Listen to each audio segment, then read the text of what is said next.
Well, did you notice 2 windows hung with yellow damask, and one with white damask with a red cross? Those were the Count's windows. Why, he must be a nabob. Do you know what those 3 windows were worth? 200 or 300 Roman crowns? 2,000 or 3,000. The deuce! Does his island produce him such a revenue? It does not bring him a bajocco. Then why did he purchase it? For a whim. He is an original, then. In reality, observed Albert, he seemed to me somewhat eccentric. Were he at Paris and a frequenter of the theatres, I should say he was a poor devil literally mad. This morning he made 2 or 3 exits worthy of Didier or Anthony. At this moment the fresh visitor entered, and, according to custom, Franz gave up his seat to him. This circumstance had, moreover, the effect of changing the conversation.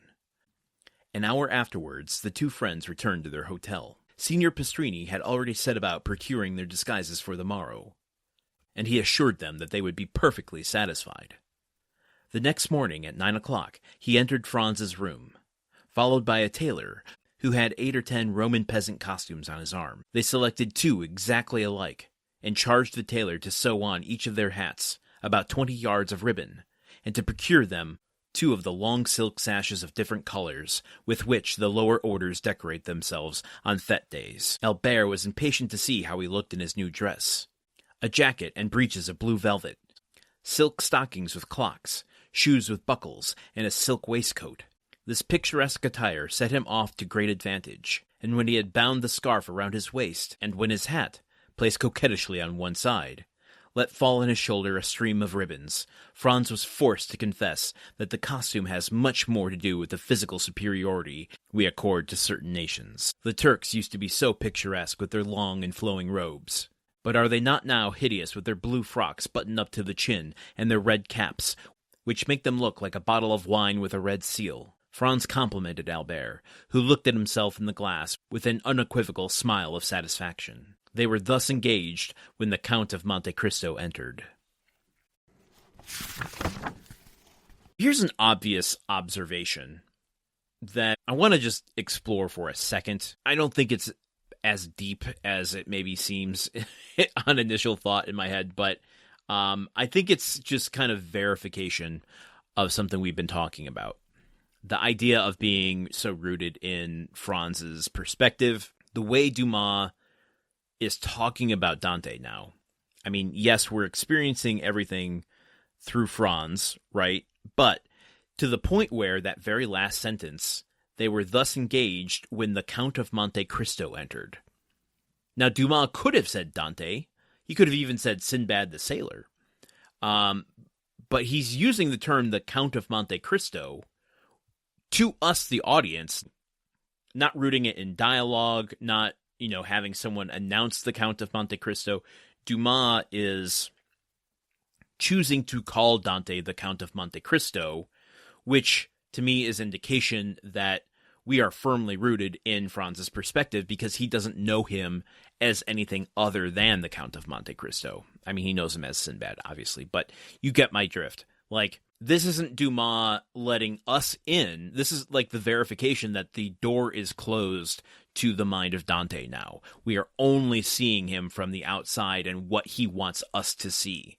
We can only guess at his motives. We can only guess at why he's choosing these identities. He's choosing these activities.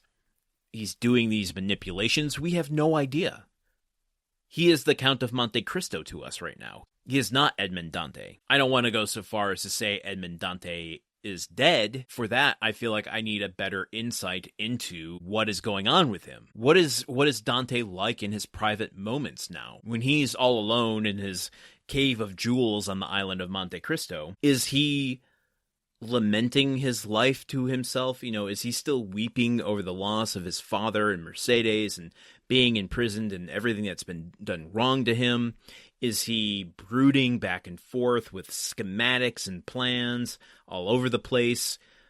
What is his inner life? What is he going through? We don't know. We absolutely do not have any insight into that now. And that's clearly a choice. But what does that do for us? I'm trying to think of another book that so firmly pivots to make its main character become one of the most oblique characters to access. I'm really struggling to think of another example of this. Almost always you get books, the stories deepen the characters. It gives you better insight into what makes them tick, their changes over time, and by doing so gives you kind of an insight into human nature. Okay, I'm going to end this one early today because I just got a phone call from a friend who I'm going to surprise tomorrow, and I'm suddenly paranoid that he knows that I'm coming to surprise him.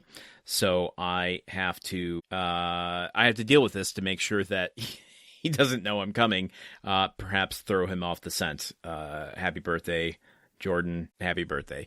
Okay, let me go find out if I'm going to surprise my friend tomorrow or not. Okay, bye.